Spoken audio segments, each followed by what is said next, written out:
माणसाच्या जीवनात कर्म शिल्लक राहतं रे दादा. महाराष्ट्राचं दुर्भाग्य बघा, माझ्या या महाराष्ट्राने 28 जानेवारी 2026 वार बुधवार या दिवशी सकाळी सकाळी या महाराष्ट्राचा लाडका लोकप्रिय दादा, लोकप्रिय उपमुख्यमंत्री म्हणजे स्वर्गीय नामनिष्ठ अजितदादांना जावं लागलाय का?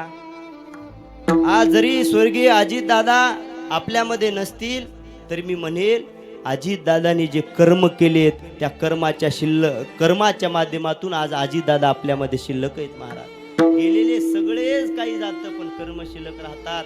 दुर्भाग्य आपल्या महाराष्ट्राचं, कुठंतरी एखादा नेता मोठा होऊ लागला, गोरगरिबाचा कैवारी, सर्वसामान्याचा पोशिंदा, शेतकऱ्याचा, दीनदुबळ्या वंचिताचा, बहुजनाचा आणि सर्वसामान्यांचा कुठंतरी एखादा काळजी करणारा लोकनेता तयार होऊ लागला की या महाराष्ट्रामध्ये नीती क्रूर वागते आणि नीती घालते. ऐका, या महाराष्ट्रामध्ये काळा दिवस उजळला होता ते म्हणजे त्या ठिकाणी 3 जून 2014 रोजी या महाराष्ट्राचा लोकनेते गोपीनाथरावजी मुंडे साहेब गेले आणि पुन्हा या माझ्या महाराष्ट्राला नजर लागली.